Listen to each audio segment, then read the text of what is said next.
we've kind of all heard whatever number we do have is probably underrepresented because people are bumping up against that and purposely not going over. Yeah, I think it's a great thing. I'm just like, this keeps coming up, like in policies, we want to create less turnover, but then we have this issue of people staying too long, and what's a healthy balance of, you know, people coming and working for a few years and deciding to move on versus. Can you clarify staying too long? Christine said it. Not to put it on you, Christine, but like, if they feel trapped or stuck or that feeling. I think, so what I'm hearing from everybody is I'm hearing consensus that everybody agrees we need to do something. There seems to be differences of opinion between, do we make it unlimited? Do we put some sort of a cap on it? I do think that, I think that the cap makes sense. I think 200%, 250%, 300%, something very generous, but also not, it's going to catch the extreme outliers, and it's not going to allow somebody making, $500,000 a year to live in an apartment that costs $1,500 a month, right? So I do think putting some sort of cap on there is good, but I think, I don't know, personally, I think 250% would catch most of it and would stop a lot of the extreme outliers. I mean, that seems to me, if just to sort of give you an idea, if you had a 3-person category 3, so that would be like Castle Ridge. That would basically allow every person to make, 130 apiece. And I mean, that's a lot of money, but I think it would sort of treat the rental units more fairly, more similarly to the ownership, but also setting kind of some guardrails to kind of keep things reasonable. That seems reasonable. I support that. I mean, I don't know, maybe you could help clarify this. The most recent cost of living estimate, it was $111,000. In that range, yeah. So, I mean, $20,000 in discretionary funding every year is, I think, not unreasonable to assume, considering the cost of childcare and all those different things. Right. So, I mean, thoughts on that? I mean, do we want to just move it forward and discuss percentages? I mean, what is, I guess? I would direct staff to move forward with. I mean, first, Bethany, is there a reason that we didn't put any higher percentage caps on this list? That we just kept it to a 50% increase? No, staff was looking for some guidance from the board and was throwing out different ideas. And so 200% is great. We can try that for first reading if that's the consensus. What's everybody thinking? 200, 250? 250. You were running the math on 250? 250 was what I was. I think that sounded like a good, still give people some cushion. And that's the ceiling. Yeah. We're talking about that being the ceiling. And then after that, you would have to go find something else. Well, because then if you're making that kind of money, you, in theory, could potentially qualify for some of the other things that do exist. Right. Yep, this is Aspen, 250%. Okay, Bethany, 250 is the consensus I'm hearing. Christine, any objection to that? Nope, I'm good with that. Thank you. Okay, sounds like we got that one. Bethany, lottery chances. Allow people with 1 year of work history. So I know we're going to have some comments from the city and the county. Yeah. Can I walk through where we came from with this? Thanks, Robin. And Emily, please jump in, because Emily did a lot of the numbers with the proposed advantages. So staff, I know we talked about lottery chances with the board within the past 12 months. And the idea of different bands or giving folks equal chance. And so what we started looking at is, okay, is there a different way to present lottery chances to the board that the board might be interested in looking at more? And so what we started with is this idea that after 12 months of employment, within Pitkin County, you would be given 5 chances in the lottery, and then every other current band would get an additional chance in the lottery. We came to this after both looking at that 1 to 3 year gap of folks saying, I really want to stay in town, I really want to make this work, but I'm not even eligible for the lottery until 4 years, and I really want to make this my permanent home, and to stay in my job, I need housing, as everyone does. And so we started looking at what the advantage would be and how it would change if we added that 1 to 4 year work history band. And so if Karen scrolls down to the next page, on page 13, and I say we, but it was Emily who did the math. We looked at the current advantage in the lottery, a proposed advantage, and then what it looks like with an alternative number of number of chances. And so, none of these numbers represent, the actual chance, because it's all relative to each other and what happens. This would allow folks to start bidding sooner.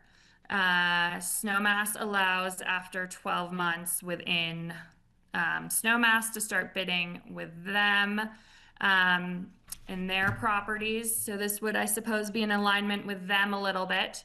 But I'd love to hear your thoughts. I'd love to just answer any questions and see what you all think about this. Is this for rentals or owners?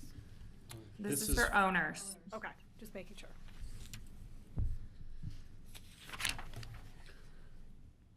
I have something. First of all, I'd love the way you reframed this from our previous conversation. Well done. And also, it does seem more equitable in terms of the outcome, because we're saying we're not taking anything. Everyone gets more. So in terms of the math, I love this.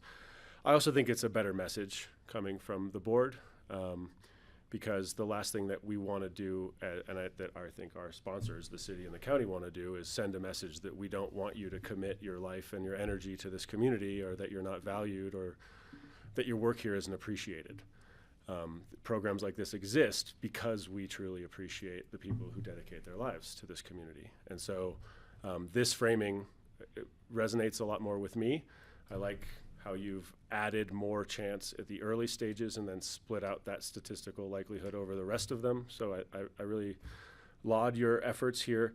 I'm wondering, is there any data on long-term people who have kind of the number of ticket chances in the higher range, waiting for long periods of time through this lottery system?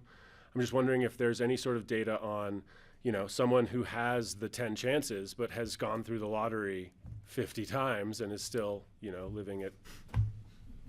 He's sitting right next to you. His name is Carson. Just hoping for some data. Yes, we get emails. Yeah. We also, I think, received an email late last week or early over the weekend with someone saying, I've been bidding and I just never win. And I've been a part of the community. And I'm a really nice person and a great asset. And we agree. And it's hard. It's still a lottery. It's not an individual with 20 plus years has a chance of winning, and so does someone, if this proposed change goes through, with 1 year of work has a chance of winning, because at the end of the day, it's a chance. Well, I'd say that this system has been refined so many times that we're getting closer and closer to a perfect result, and I wouldn't. I just thought I just need like 2 seconds, just to reset things, but I don't need an actual break. I just wouldn't want the perfect to be the enemy of the good. So thank you for your hard work on this. I support the changes. All right. Okay, we're just gonna pause for just a second. I mean, I guess where is everybody, I mean, where does everybody stand on this? John? I support it. I think obviously there is an issue, and this is a measure to try and solve that issue. And I think these percentages have changed very little, so I support it. Okay, I mean, I support it because I do think we need to encourage more people. I think 4 years is a long period of time for someone to have to be here with the way this town has changed over the years. It's very hard to rent free market and you come, even if you've been here for 20 years, it's very hard.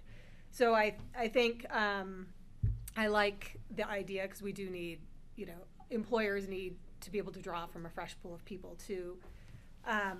I question the 1 year only because I feel like a lot of people come for 1 year and have fun and then just maybe on out. And I don't know if 1 year is long enough to give that sort of an advantage. I almost would be more comfortable with it starting at 2 years. I don't think it should be 4, but I don't know if 1 is maybe a little too fresh for, I don't know, that's my thought.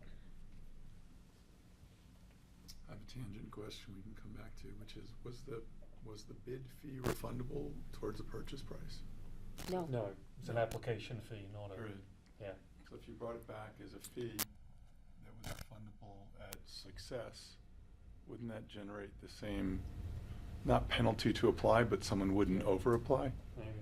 right? Because if I had a $50 application fee, I filled out 10, but I knew I was getting the $500 back at purchase, it'll solve the overbidding. Sorry. I think the math on it was, didn't we increase the application fee? So the annual fee, yeah. packet fee, Yeah. and then The lottery offset fee. it with, no good deed. Okay, so, any other thoughts on this? I mean, because we're not making a decision about it today, maybe I'll just direct staff to explore Jackie's comment Yeah. about the 1 year, 2 year difference and what Yeah. kind of impact staff thinks that might have. Yeah. Thank you. Just to reiterate, I would suggest that maybe we direct staff to explore Jackie's issue about 1 to 2 years. I have a kind of a side question maybe for another time, but I'm curious the number of people that are bidding that are feeding through major employers that have housing, whether it's the hospital or school district or ski co. And if there's like a typical path now where people come to town and they know they can get housing for 3 years at the hospital, but then they're maxed out, so they got to start applying right away. And if those people are sort of an advantage because they have secure employer housing compared to the people that are renting free market and they're under more of a time crunch to find secure housing. We're definitely seeing and hearing from employees that work for some of those employers that allow for a bridge while they kind of settle in of 2 years, I think, maybe. Some are 1, some are more, and then they're kicked out of housing and they can't even start playing in the lottery system yet. So that was reflected in some of this discussion. Okay. Okay, Bethany, I'm hearing general support for this. I think there is probably still some discussion on, is it a year, is it 2 years? I think that I'm hearing support for looking into that. And then just so I understand this chart, the proposed advantage. So is the way that I'm reading this that somebody with 1 to 4 compared to somebody with 20 plus, am I reading it correctly that somebody with 20 plus would effectively have double the chances of winning? I mean, 5 and 10, Yes. I mean, it looks pretty, Yeah. I mean, am I missing something or is it just that simple? No. Okay, That's simple. okay. So the proposal is to maintain a precedent for people who are dedicated to this community for a long time and give them double the chance in the lottery. Yes, yeah. And I think just historically, average winner of APCHA housing. It's varied depending upon Burlingame 3, but I would say it's typically been in the teens, 13 to 18, somewhere in there. Was it? Yeah. If Emily can speak, she might know it right now. If not, it is that higher. Carson, you're right. It's close to that 10-year. Okay. Yeah, you're asking teens as in years of work history. Is that what you mean by teens, Carson? Correct. Of Yeah, the it's- average of how many years somebody's worked that wins. Yeah, so I think for last year it was 13 years, but the overall average is 16 years. Okay. Okay, Bethany. Any questions on that one, or are we ready to move along?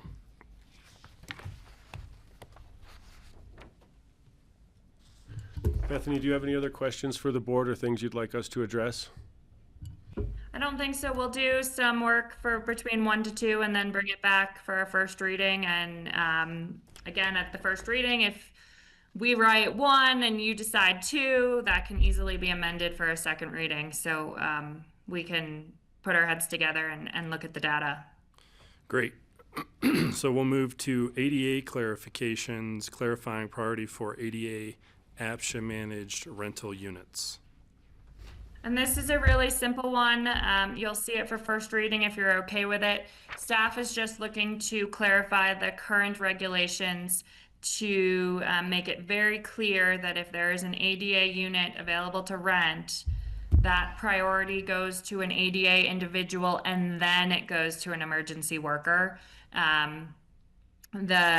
We just want to make that very clear in the regulations. We found that it was a little confusing. Any objections here?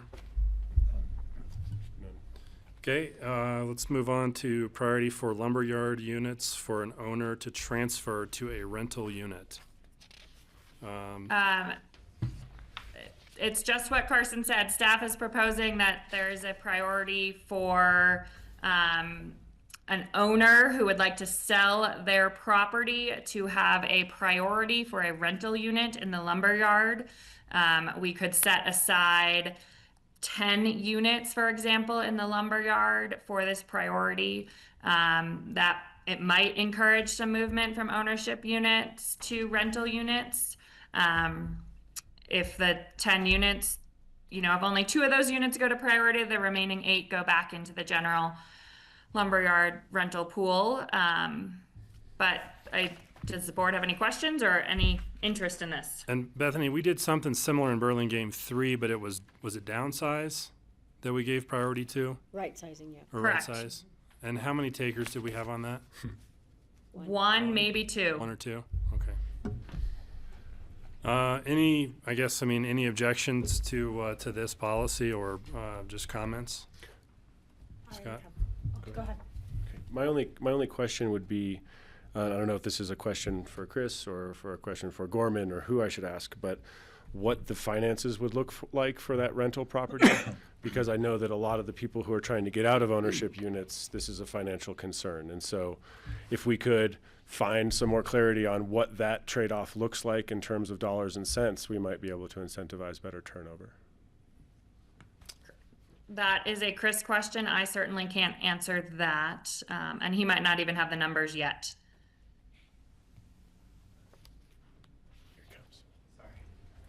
Wasn't quite prepared for that. Is this working? Okay, so the rent at the lumberyard would be based on the APCHA rents. So how that compares to what their mortgage would be in the unit that they're downsizing from would be a case by case. Okay. The bigger concern for me is we would have some admin work to do to allow the priority because the city council has already codified their priorities for the lumberyard. So we would have to go back and ask for that. Does it seem like there's interest for that conversation amongst the people who are present? I agree with the intent, so yes, I would support that coming back to us. Okay. Christine? Yeah, I'm interested too. Okay. So I think this is one this is sort of up to city council, it sounds like. So I think we can make the recommendation and then city council will make the decision on that one. Jackie, did you have any comments? My only concern with this is a lot of times with the right sizing and the downsizing, it's because, like we were talking about previously with another unit, it's because the current owner is struggling to maintain the existing property they own. So my only concern is they're going to be able to sell their unit for top dollar because they're effectively doing the right size and sell, and any problems, deferred maintenance becomes the next person's problem while they get to move into a brand new nice rental unit that somebody else doesn't have the priority to gain. So I just think that that needs to be something we consider, depending on who, and if there is a lot of people interested in it, just making sure that that's fair, that if, you know, the property they're relinquishing is maintained properly, then great, but I don't think it's fair for the next person to inherit a problem due to lack of maintenance. So different from the right sizing, I would say that this would be a more traditional sale where it would have to go through an inspection. Right. And then if there were items identified in the inspection They could. prior to being able to list it for sale, those items would have to be addressed, right? And I would also Correct.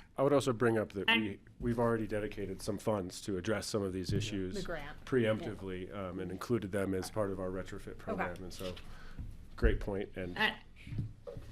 And to offer one more point of clarification, our right sizing, they have inspections done on them as well, and we have seen a healthy discussion between owners on what that looks like. So we are taking that into account even in the right sizing program.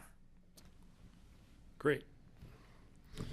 Okay, which moves us to the last regulation change, which is the sex offender policy for APCHA housing. Tom is going to lead this discussion.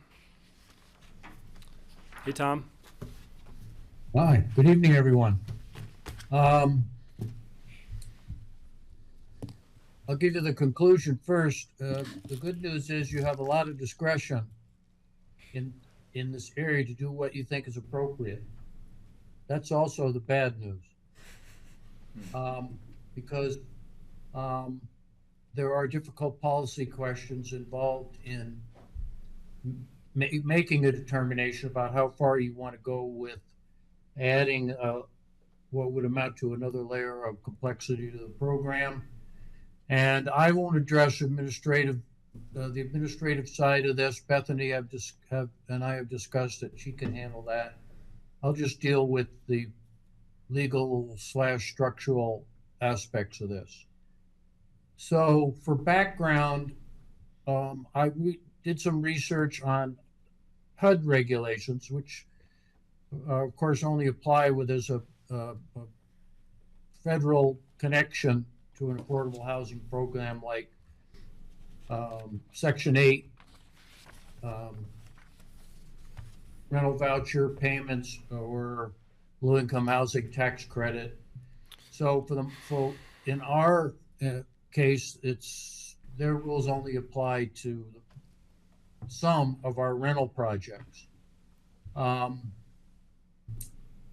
But it provides a model of how it would work, no matter whether you're dealing with the requirements under HUD or a voluntary program that we would adopt for our own ownership units. It kind of gives you a picture of what a comprehensive program looks like. The first thing to note is that they regulate, or their requirements, they apply to both admissions into a program, how people qualify, and they also apply to the potential for the termination of leases. And the requirements are pretty much the same in either case, but there obviously are differences in how it gets administered in each of those situations. Their rules address qualifications related to registered sex offenders, but also a number of other areas that can be of similar concern to the extent that they impact the quiet use and enjoyment of residents in any project. They have requirements for drug offenders, drug-related criminal activity, violent criminal activity, and then a more general category of other criminal activity where such criminal activity affects other residents or management. Even alcohol abuse can be a subject of regulation where it impacts others. So it's a pretty wide open field here that, when you look at it, could make sense if you're trying to protect, from the broader perspective of trying to protect people in the program.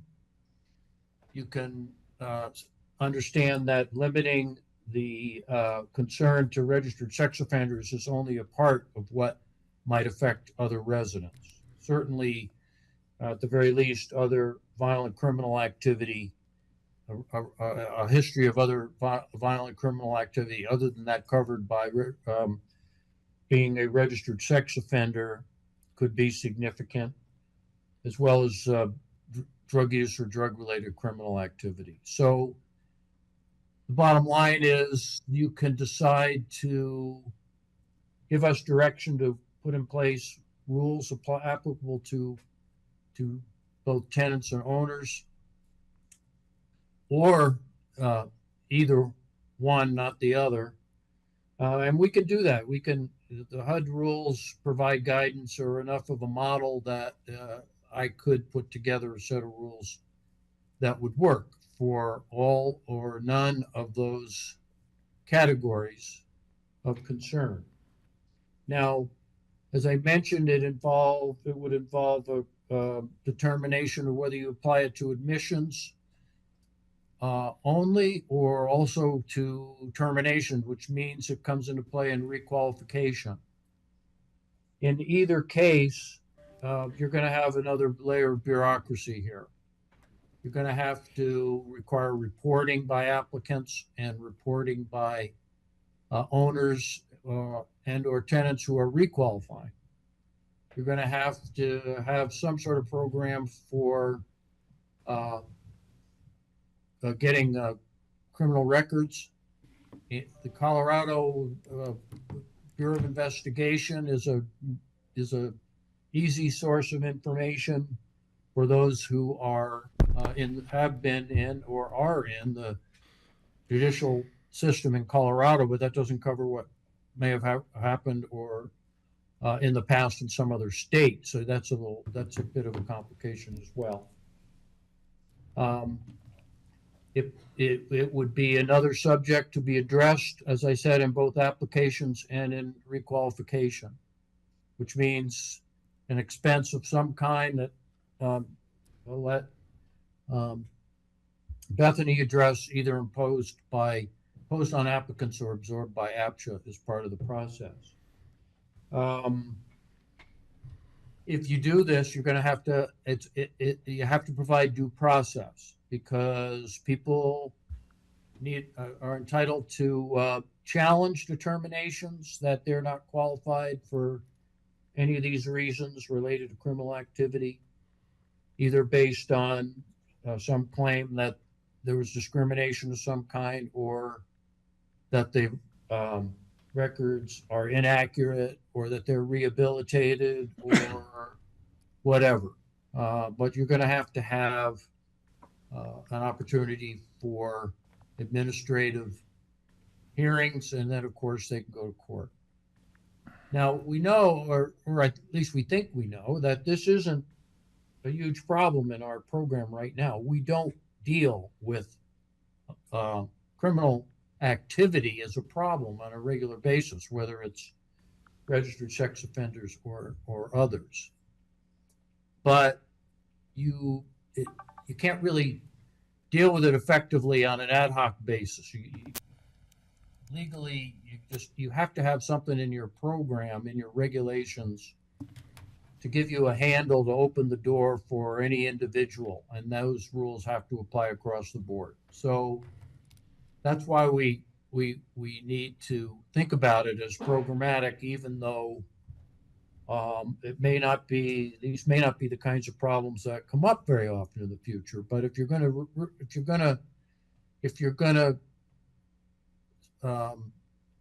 put your foot in the water on this, it's got to be kind of all or nothing, meaning the program has to be thorough and well thought out and fair.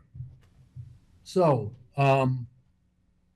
the options are, of course, we have a do nothing option always with regulations. You may decide you want to simply deal with the question of registered sex offenders. That it leaves open the question of why you're not dealing with other persons who might be guilty of or have a past history of criminal activity that can be threatening for other reasons. In addition, once you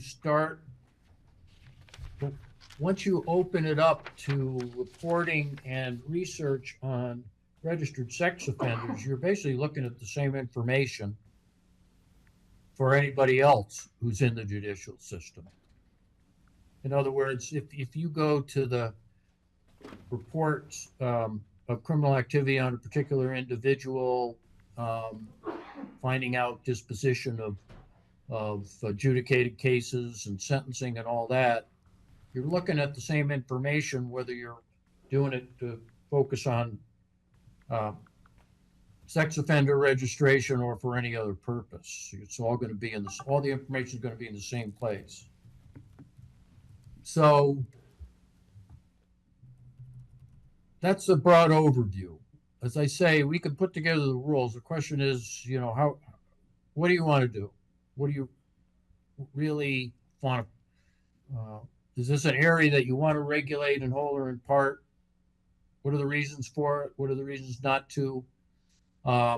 Those are, as I say, administrative and a cost factor involved for the program. And on that, I will turn it over to Bethany for her comments on that side of it.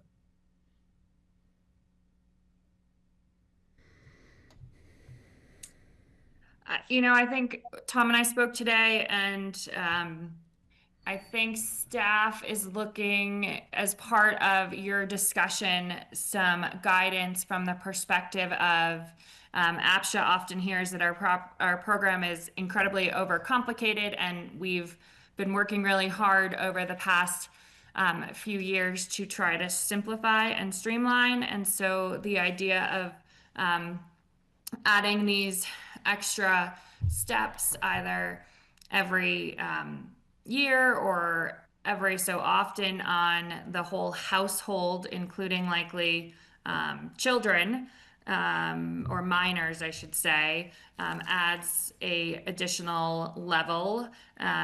It also, our background checks right now that we do for APCHA managed properties are roughly $30 per person. And so again, that would be on the tenant or owner and the entire household individually to complete at a certain time. Staff, I think in general, is very concerned that we missed something or that we're not made aware of something that has happened.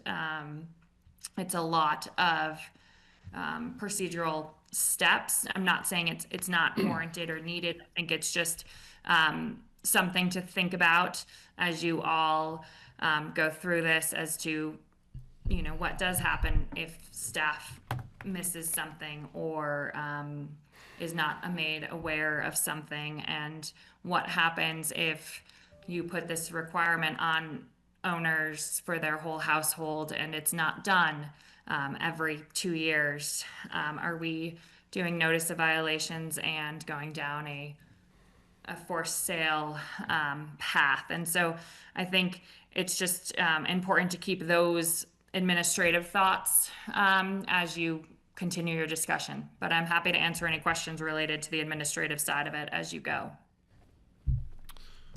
Matthew? I just want to add a little bit of perspective on vetting and screening in the United States. The United States does not have a central criminal database. There are 18,000 police departments who each maintain their own databases.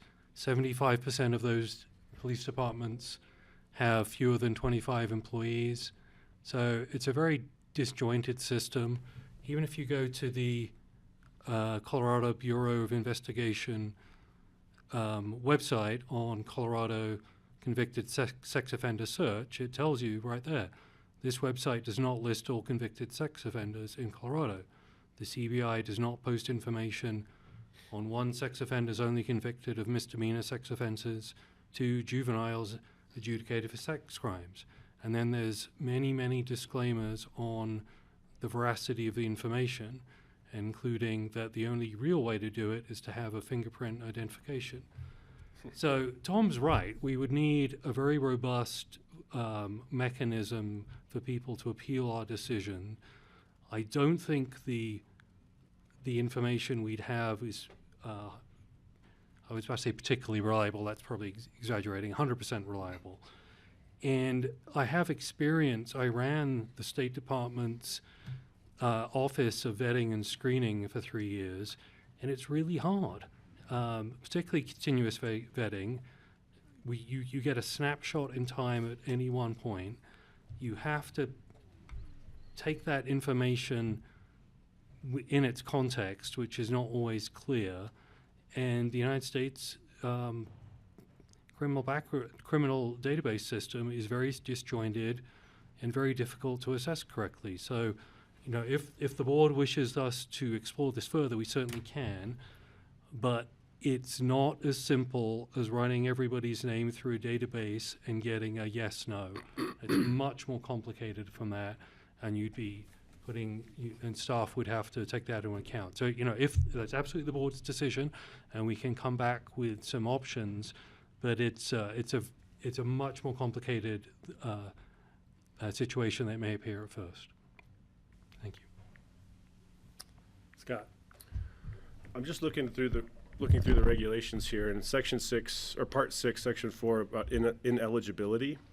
Says the ineligibility list is used by APCHA to determine if an applicant or potential applicant is qualified to rent or purchase a deed-restricted unit, or to be qualified as a roommate. I'm wondering if there's room within these regulations to include something like occupancy in the language. The ineligibility list, as applied currently and as written, is for people who've had interactions with APCHA. It's right. It's not a net going out to find people who shouldn't be excluded from APCHA. It is, as written right now, it is for people who've interacted with APCHA in a negative way, and we've put them on the list. And in this case, the interaction is kind of tertiary, because we have someone who's occupying an APCHA-managed home. But, you know, we may not have, you know, we may be taking... Yeah, generally, the people who get on the ineligibility list is used to tag people who have had, let's say, a history of not paying their rent on time, and they want to get back into the program and say, no, you've got a bad record, you can't get back in. Or it's someone an owner who has been forced to sell, let's say, because of non-compliance, that sort of thing. I hear that that's their typical interaction with this list, but under our regulations in Part B of that criteria, Section C, Item 10 is criminal conduct, whether resulting in a conviction or not. So part of our written regulations, as they stand right now, include language that says, having conducted anything that based on what I'm seeing here, that even resembles a crime, could be enough for us to include you in a list that's an ineligibility list. I'm wondering if this might be a different tact for us to kind of limit the burden on administration, but also make some sort of positive impact. Well, it doesn't change anything. Well, it does change something. First of all, in terms of fundamental administrative law, if that were the only provision that we were using for qualifying individuals or terminating their leases or requiring sales of ownership units, it would fail in court because it doesn't have any criteria in it. One of the fundamental requirements of for the language of quasi-legislation, which is APCHA regulations is that they have to be specific enough so that users know what conduct is acceptable and not acceptable. And the courts also need to be able to look at the rules and see that they have enough specificity so that they can understand whether the treatment of an individual under those rules is fair or not and consistent with what happens to other people. So if we're going to use it for a broader purpose, we'd have to have the conversation we're having now, which is to put some meat on the bones here. The general statement, if you've been convicted of a crime, you can be kicked out of the program or not admitted to the program, is way too broad, because it could cover a traffic offense, or it could cover a murder. Is there it's just... Oh, sorry, Tom. Tom, is there maybe another administrative step that we could take that might be less of a burden on staff but would also address this? Or are we just saying that this is our only way is to put it in the HUD application for entry and termination, as you've stated so far? Well, I think you got to decide what you want to accomplish. What is it you want to accomplish, and what's the best way to get there? We can, as I said, if you want to keep registered sex offenders out of APCHA, deed restricted housing, there's a way to do that, and we can put it into the regulations. It begs the question about whether you want to address other kinds of criminal conduct that can also impact residents and the program itself. Thank you, Tom. So from there, you can fashion a program. But even if you're only dealing with, as Matthew has just pointed out, and he obviously has a lot more experience, in administering something like this than I do. But even with the registered sex offenders, if you can't rely on what's in the CBI database, how are you going to do it? You can require self-reporting, but that's not reliable in and of itself. You have to be able to investigate. And how are you going to do it? How do you structure it? How far do you want to go? I don't know the details of how that would be done. So we're I think faced with something that has a very reasonable objective, which is to protect residents from bad actors, and that's how this came to our attention. But it's not a simple matter of saying, well, okay, we're just gonna not let these people into the program, because there's a lot of work to be done to make these kinds of determinations and to make them defensible. So, Tom, I mean,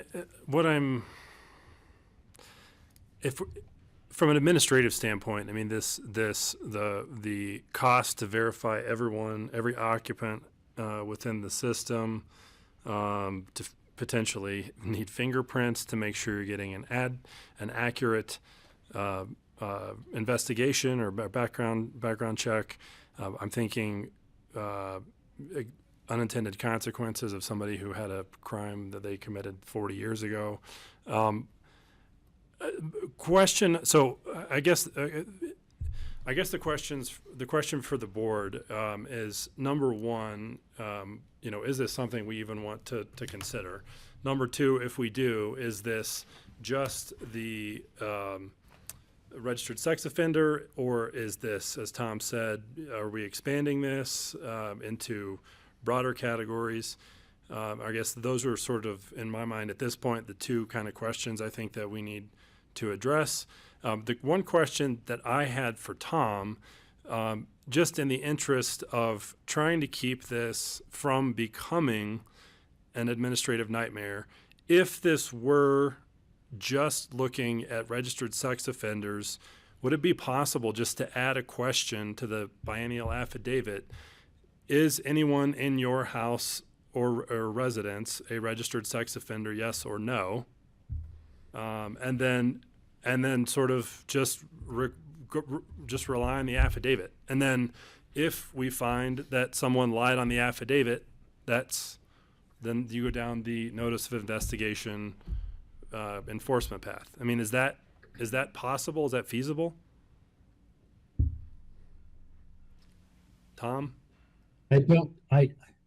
It's hard to say from a legal standpoint whether it's defensible. Basically what you're saying is people self-report or they get away with it.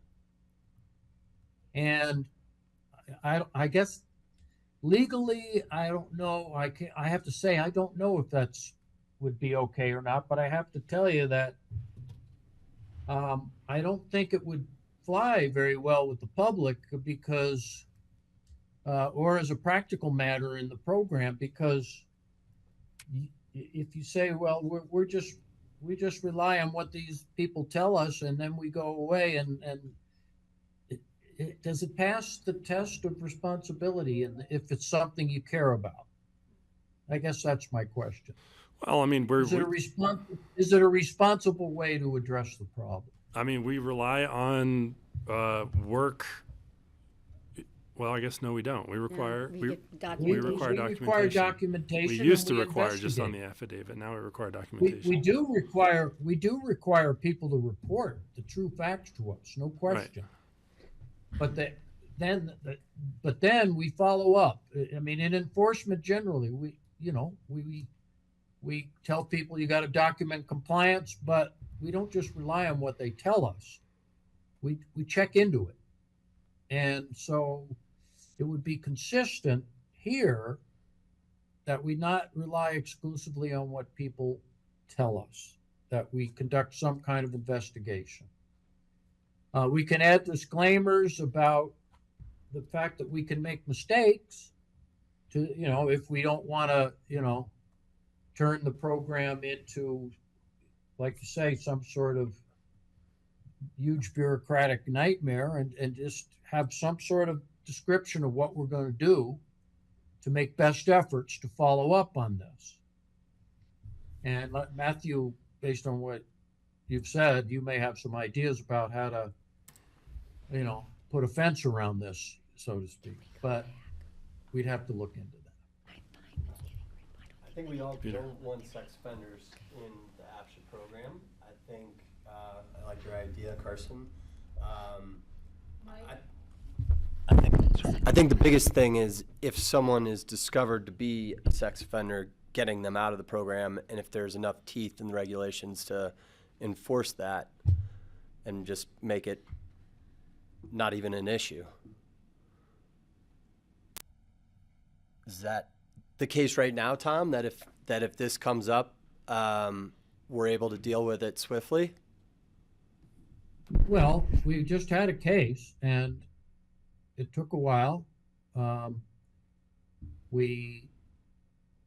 took the position that we didn't have enforcement authority to remove a resident from deed-restricted housing based on being a registered sex offender. The decision to not pursue it was the subject of a grievance, and the hearing officer agreed with us, so we just don't have rules to cover it. I'm in favor of changing those rules, whatever rules we need to, not have that situation, and people in the program feel confident that it can be addressed, and that's fine. John? Yeah, I would agree. Obviously, it's going to be super difficult to fingerprint every applicant. But we're here because of the specific issue that happened down in the Woody Creek mobile home park.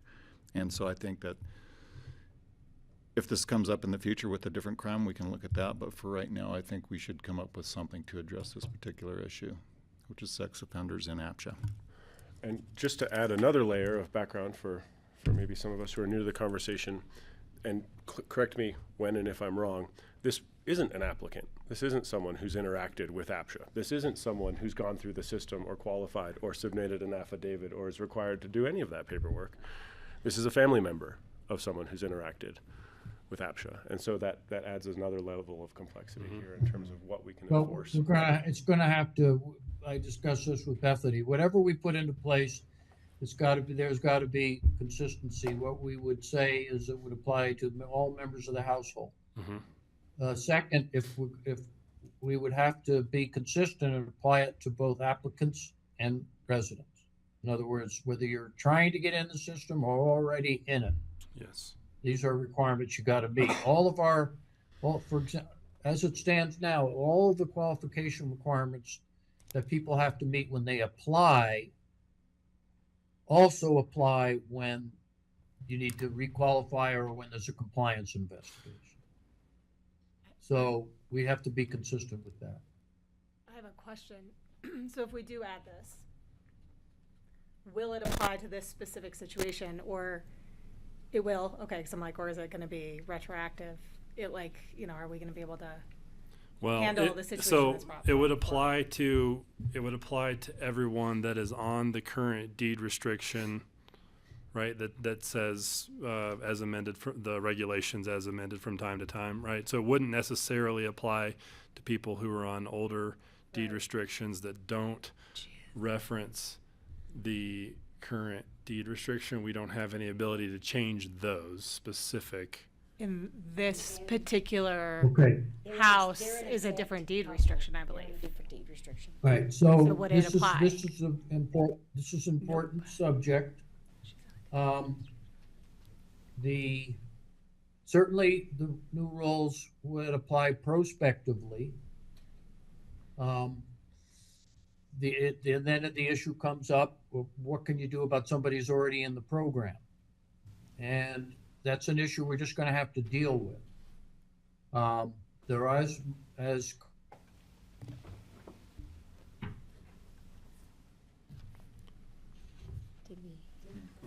Frozen. Did we lose him? He froze. Low network bandwidth.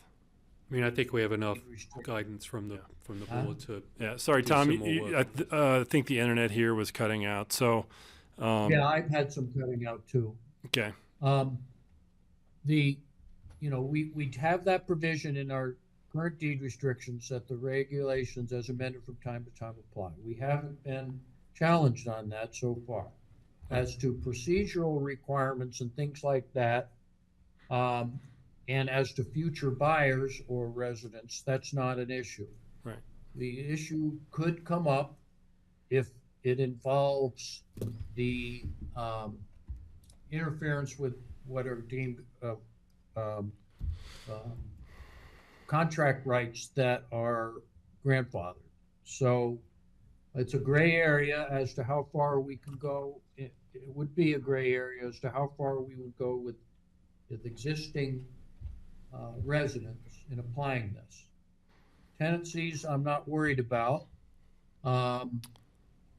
because they're subject to new rules because there is no vested right to be a tenant per se, legally. With ownership, it can be a little more tricky, but I think we would just have to go forward with it and deal with it on a case-by-case basis when it comes up. As I say, we don't think we have people in this situation in the program now as a general matter. And we're really looking to the future more than anything else with this, and I think that's where we can have more certainty as to how this will apply. It would be something we would add to the new deed restrictions, however. We would put a provision in the new deed restrictions.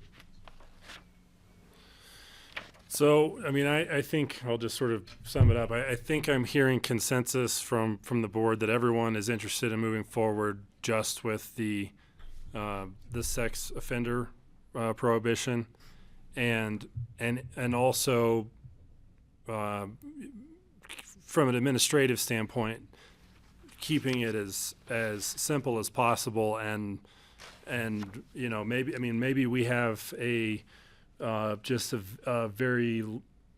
a bulk name search we can just do just to sort of catch things, but not doing a not doing the full CBI, not doing fingerprints, not inconvenience the whole system, and just sort of relying on that We'll do some research affidavit. on, Yeah, and I we'll do think some we can research we on can that. continue the discussion at the Yeah, at the and now first there's reading. another, while we're on the topic, this is again a refinement, and you'll have to decide.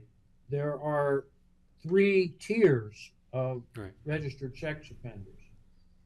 And tier 1 is registration for 15 years. Tier 2 is registration for 25 years, and tier 3 is registration for life. So you also need to decide whether you want to apply it to all of those or only registration for life. It's a judgment call you'll have to make, but you don't need to decide it now, obviously. I'll tell you why. Okay, Jackie. My only reason, I think that it depends to what Matthew was saying. Different court systems have different rules. We have all heard those stories where the court has thrown the book at people. I mean, I will say when I was in college, they threw the book at a lot of girls for flashing at the thing and made them register as sex offenders. Mm-hmm. So I think I don't know how common that is, but that's the concern is, does the 15 years, is that encompass people like that? Or are we talking? Can we just say current registered sex offender? Yeah. That's the kind of thing we can dig into. And Which would be, I guess, to you. tier Well, 1, because they I currently would be a can little register. nervous about Again, I don't know how. saying just current. Let us give us some Okay. thought, okay? It's never as You easy could as get you into the think. weeds here pretty Really quickly, but just so you understand, tier 1 has to do with misdemeanor sex crimes. So Tier 2 is less serious felony sex crimes, and then the more serious cases are the registration for life. So let it.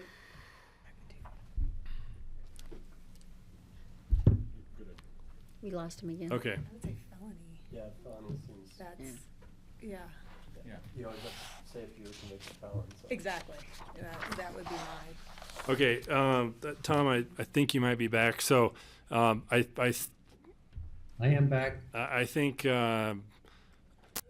felony, a felony sex crime. If there's a way for us to do that, I think that would be. I think that would cover the more serious events that the board is concerned about. So. Yeah, that would be tiers 2 and 3, and not 1. Okay. Okay. Any other questions or direction? Tom, Matthew, Cindy, Bethany? I don't, if Matthew may have on this, I've said everything I can at this point. Okay. Great. Great. Well, we will move that along and continue that discussion. Okay, Chris. We have Chris Everson here for an update on the lumberyard development and special limited partner introduction. You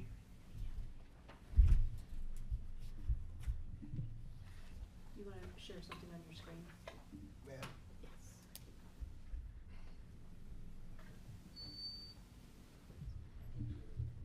Chris, as long as you've got a red light there on the mic, you should be good to go. I think isn't it the opposite of the city? yeah.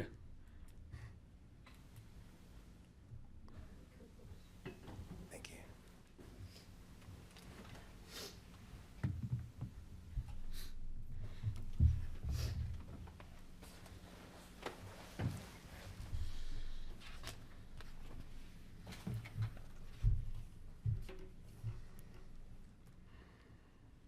Okay.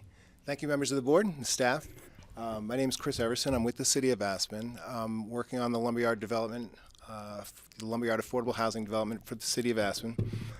Here in front of the board to provide an update on that process and to introduce the topic of potentially APCHA as a special limited partner in the operating entity.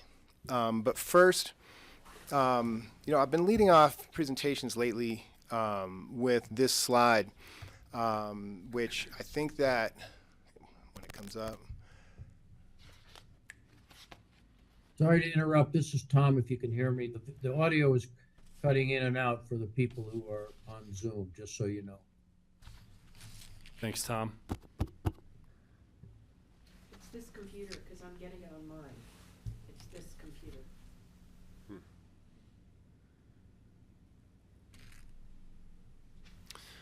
I mean, I'm seeing, it's flashing low network band at the top occasionally. So I think it's just something within the internet. I think we're just going to have to move forward. Yeah, and we've got it on the screen now.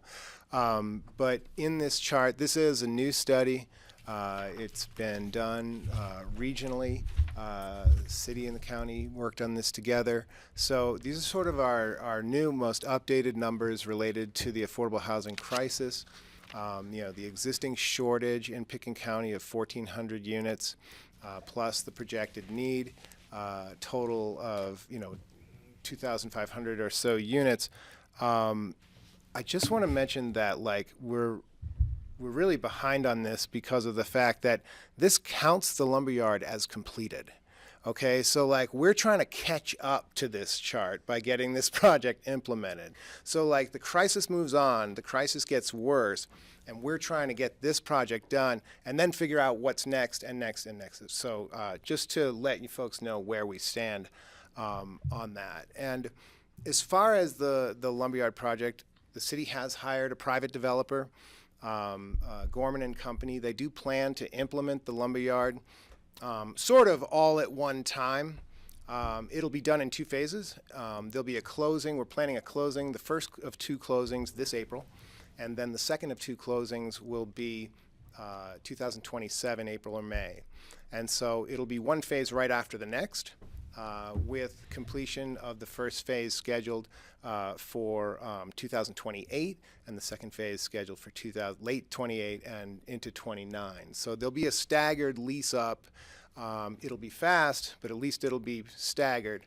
And I'll explain a little bit more what we think that's going to look like. So the total is 277 rental units in 3 separate buildings. It's 1 to 3 bedroom units. I wasn't going to get into all of the income categories, but it did come up, so I'll talk about it a little bit. It's 15% Category 1 units, but those Category 1 units, if unfilled, can be filled by Category 2 people, so that's specifically in the deed restriction. It's 33% Category 2 units, 34% Category 3 units. So if you look at Category 2 and Category 3, it's almost 70% of the facility, right? So big amounts of Category 2 and 3 units. So there are some Category 4 units, 13%. That's about 36 units in total. And then there's some Category 5 units as well, 5%. That's about 13 total Category 5 units. So there is some room for people to move up. These individual units won't have a category tied to them. It's actually that the operator needs to maintain totals among each of those categories. So if, for example, a person is a tenant in a Category 3 unit and their income goes up, there's an opportunity that their unit could then become a Category 4 unit, and then they just fill what was going to be a Category 4 unit with a Category 3 person in the subsequent lease up. So there is some room for sort of dynamic management of that sort of thing. Okay, so that covers the income categories. So the city's total contribution, about $250 million. That is the cost of this deal with Gorman. The city has some other costs related to the project as well. This first closing is going to be for the first building. That is going to be 104 units in building number 1. It also includes the infrastructure for the whole project, so all the utilities and roadways are going in. So the cost for this first phase is sort of disproportionately high because of all the infrastructure. Let me try to stay on track. So we have been coordinating and collaborating with the staff. And when I say we, I'm speaking for myself and the developer at Gorman. She was actually supposed to be here today, unfortunately couldn't make it. She's going to be here next month at the board meeting. So I'm sort of speaking for us working in collaboration today. So Gorman and myself have been working with the staff to talk about what the operation at the lumberyard should look like, how it should be handled. We know that it's going to be on a city ground lease. Gorman's going to be the owner operator of the facilities for at least 15 years, and that can be extended. And so it's going to have 100% APCHA deed restrictions. We don't have low-income housing tax credits or any other sort of restrictions that are going to cause complications with the APCHA regulations. So tenants have to qualify per the APCHA regulations. The leasing will be based on APCHA incomes and rents. The tenant selection will be done via lottery for all units, and so that's going to be for the initial lease up and for all unit turnover in the future. Gorman's going to do all the advertising, and they're going to do the application process, and they're going to do the lottery process. And once the lotteries are conducted, and there are winners of those lotteries to get into the units, they're going to complete the qualification process of all of those tenants who are going to get leases. So they're also going to perform the property management, and they're going to do the enforcement at that facility. APCHA has access to all the tenant qualification documents. So there's 100% transparency with APCHA via file sharing. And APCHA can, review and or audit 100% of those or 10% of those or whatever is deemed to be, the appropriate percentage of those. APCHA also has the final tenant qualification authority. And so even though Gorman will be conducting, all of the work, APCHA can overrule any of their findings of the private developer. We've also talked about some training happening among the property managers that Gorman brings on board so that they can be fully trained and fully understand a lot of the nuances related to the qualification process, because there's not only a lot of bits and pieces as to the regulations, but there's also some nuance involved in it as well. And so we've talked about a lot of those things, and we have in fact codified this in some documents that Gorman actually wanted us to codify this in for their purposes. So I should ask, are there any questions on that? The objective was to meet the APCHA regulations to the fullest extent possible, but take as much burden off of APCHA administratively as possible. So that was the way we aimed at that. Good. That's great. I'm sure the staff is grateful for this. And also wondering about the idea that you mentioned of how many of these do we want to audit, and what kind of is staff's capacity? As we start bringing new units online, I'm fearful for Jackie's sanity as we continue. That was part of the idea of outsourcing this, was so we wouldn't just keep adding more and more APCHA staff, so that was the idea. And we have a very good back and forth with Gorman, and I think we can look forward to a good relationship with them, as now we have complete authority to do whatever we want, really, but we will be getting that a bit more clarified on a standard operating procedure and how many we're going to review and that kind of thing. Yeah, I just want to make sure that the board is kept in the loop on what kind of administrative person this is adding, if Jackie is ending up auditing a large percentage. It would probably be more like the qualification side, probably be more like Maddie looking at them. But and Chris, for you, I'm wondering, what are the criteria for the 15-plus year extension of the deal with Gorman, and what does enforcement look like from their perspective? From their perspective, they operate facilities a lot like this facility throughout the state of Colorado. So we're relying on their expertise that they bring to the table, their best practices as far as what they're enforcing. And sometimes when we talk about enforcement with them, because of the regional aspects of where their facilities are typically are located throughout the state, they deal with a lot of challenges, and some that we're lucky enough not even to see. So their enforcement capabilities, as far as operationally, are strong, and they're known throughout the state, and so we're for sure relying on their ability. And because these are rentals, there shouldn't be any lawsuits, right? It's just simply, we're not renewing your lease, and Well, you can't it's pretty much do not that quite. anymore. They changed that a couple of years ago. It's not quite that easy anymore. But I guess what I'm saying though is that it wouldn't be. It would be APCHA qualification. Yeah. Right. This is something that the Gorman folks talk about a lot. It is difficult to get folks out of a unit. Once they're in, they are, as adept at it as anybody, but they do look at the state regulations that are in place now and point to those as quite challenging. Yeah. Tom? There are, to respond to that question, recent changes in Colorado landlord-tenant law basically amount to giving tenants perpetual leases as long as they comply with their leases and applicable regulations. So it's not as easy as it used to be to just, you can't actually just let a lease expire and in order to get rid of a tenant who you have some issues with. You can't just do that anymore because the law's been changed. So it adds a layer of difficulty to enforcement. But Gorman, I've talked to the Gorman folks. We've had these conversations. They understand they understand how all this works, and they'll be prepared to deal with it. Two quick questions. At any of their other properties, do they have a wait list? Do they produce a wait list? Shows the community how many people have applied or what the wait list time is? They do, but in those cases, it's of course an individual a wait list for an individual facility. It's not a system-wide wait list. Okay, but they may cooperate with APCHA and the wait list program. And then, I forgot my other question. Sorry. Thanks. Oh, I'm just curious, will Gorman integrate with HomeTrek? Is that how APCHA will be able to share data or their data that they have? How does APCHA access that?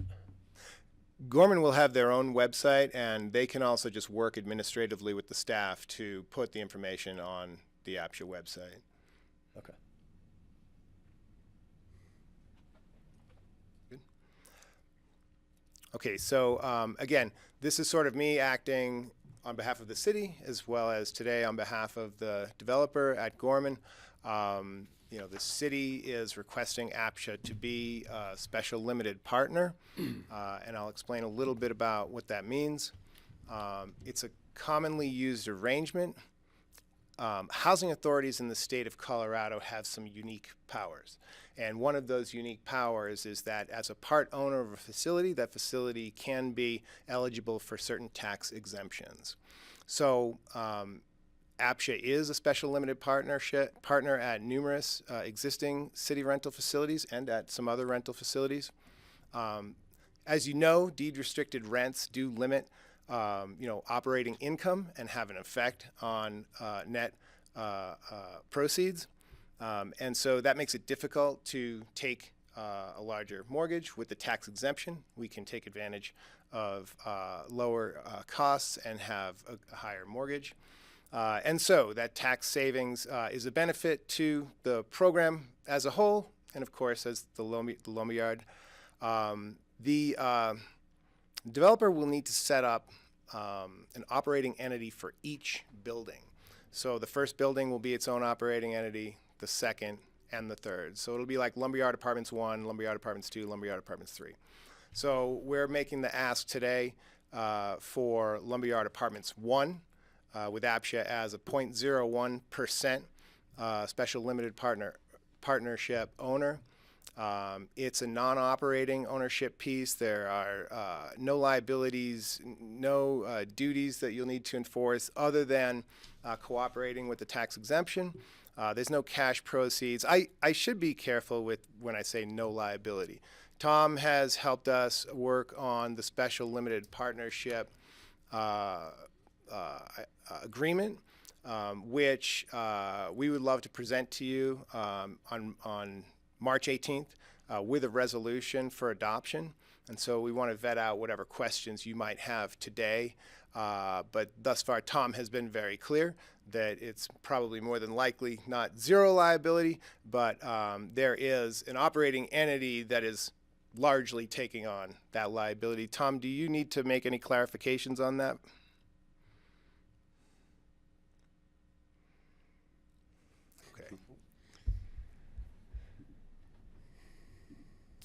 So that's sort of the arrangement. It is something, like I said, that we've done before.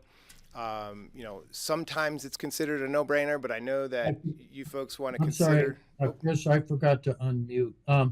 Yeah, we're gonna need, I want to take another look at that just to make sure that it's as clear as it can be about APCHA's potential liability. The fact being that given the nature of the program, if there are going to be legal issues, people are going to come after both the city and, or rather, well, maybe the city too. They're going to come after Gorman and APCHA, no matter what kind of delegation we've given them. So we want to try to tighten this up as best we can to limit APCHA's exposure.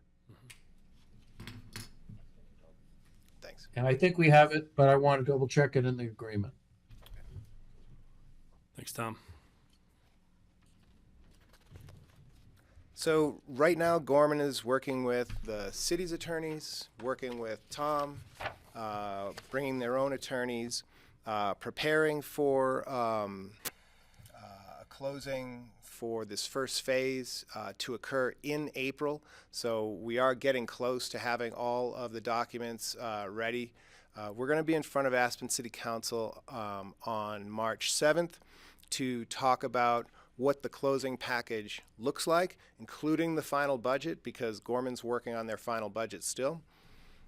We do know what the city's contribution on this first phase will be, but Gorman's still working on the final numbers of their final budget. So we will review that with Aspen City Council on March 7th. I can at that time present the request about the priority for the downsizers, and we will be asking Aspen City Council to approve a resolution on March 24th. So if we ask you to approve a resolution on March 18th, and we ask City Council to approve a resolution on March 24th, we probably can capture everything and be ready for that closing in April. Fair enough on sort of where we are on next steps? That's essentially what I had today. Just wanted to see if there's any feedback or questions or any clarifications that we can provide about any of this discussion. I would just say, you know, well done. I mean, this is, and as you mentioned, this is not the first time APCHA has been a special limited partner. There's, like you said, a lot of financial reasons to do that. And in the past, there were some payments that were made to APCHA in recognition of a lot of the administrative duties that APCHA would be taking on by doing the project. I think you've addressed all of those, and I think this is a really well done agreement and presentation. Yeah, and I guess I'll just add, if there ends up being administrative burden related to that auditing, there's always the annual, you know, budget process that can be used to help fill that gap.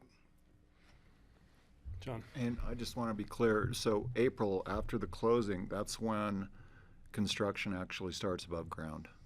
Construction will start right as soon as closing happens. They can start construction. Their contractor wants to go to work now, and we're trying to hold them back because we don't have the permits in hand, and we have to have the closing. So they're ready to go. The first thing that's going to happen is they're going to start working on the infrastructure. So you're going to see a lot of earth moving. You're going to see a lot of trenching. They're going to have to remove a lot of the existing utilities, start putting in the new utilities. Roadways will start to go in. They'll start to dig the foundation out for the first building. They've actually already reserved their place at the modular factory that they're going to use, which is Autoval in Utah. And so, I'm sorry, in Idaho. And so they are going to be trucking in those modules probably starting in the fall. And so once that starts to happen, things will start to look like they're moving fast, but there's going to be a short period of time, I should say not a short period of time because it's a big place, but like where they're working on the infrastructure, you're not going to see the buildings getting built right away. When does the traffic light work happen on ADJOURN? Traffic lights TBD. It's actually still in process with Gorman and CDOT. We have worked with CDOT to a point where we handed that permit application over to Gorman, and they have been shepherding that process. So I'll try to have an update for you when we're back next month, exactly when that's going to happen. CDOT was providing some flexibility as to when that would happen, and the questions started to be whether or not that needed to happen during construction or whether or not that needed to happen at occupancy. So for example, we do plan to start running the free bus transit service at occupancy. So surely we need to have the traffic signal in place at that time. But the question about whether or not it will be, it'll start before occupancy is still on CDOT's plate. Thank you. It just occurred to me that the airport and the lumberyard are going to be going on at the same time. Yes. Let's not forget the Fun, entrances fun, fun. Right. coming down Pike. Maybe a landfill. Right. Anything else, Chris, Scott? Just to circle back on the extension criteria after the 15-year period, and I'm specifically wondering, Mike. just to circle back on the extension criteria for the 15-year deal with Gorman and what kind of a role APCHA would play in that extension process. Yeah, we've got some time to think about that. It's not already preset as to what those criteria are. And so if that's us, then, you know, I don't know who that's going to be. But to be fair, we don't have those criteria specifically written into the agreements. Okay, well, as a potential special limited partner, I think it would be apt for us to have some sort of say in that discussion. So I'd love to be part of that discussion moving forward. My final question is about, as a housing board, there's obviously going to be workforce demands on housing with a big project like this. And I'm wondering, I know that there was discussion about this with the city and the county joint meeting. Wondering if there's any new information about housing from Gorman or how we're going to be accommodating all of these workers, especially in the context of the airport and all these other projects that are happening, the entrance to Aspen, et cetera. Yeah, that seems to have been a topic of conversation lately. Gorman is not engaging in those conversations with us. Gorman is not requesting a way to house workers, their employees. Their contractor is a large to mid-sized contractor out of the Front Range, Danube, and they are using some local subs and they're using some non-local subs. And they have been briefed extensively on the housing shortage here and our essentially inability to house their workers. And not the first time we've had to field that question related to a project. And so, it's always difficult. And so they're actually not asking us about that, even though that's coming up in our conversations locally. Well, that sounds like it's good news. I mean, they're obviously a business and they understand what they need to get the project done. So, hey, Chris, thank you for your work on this. It sounds great. Okay, thank you. Great job. Okay, that concludes our agenda. Is there a motion to adjourn? So moved. Thank you, John. Let's keep the pattern going, and I'll second. Second from Scott, and it's roll call. Okay, Peter, Yes. Scott, Yes. Carson, Yes. John, Yes. and Jeffrey. Yes. Thank you. Meeting is adjourned, 6:11. Thank you.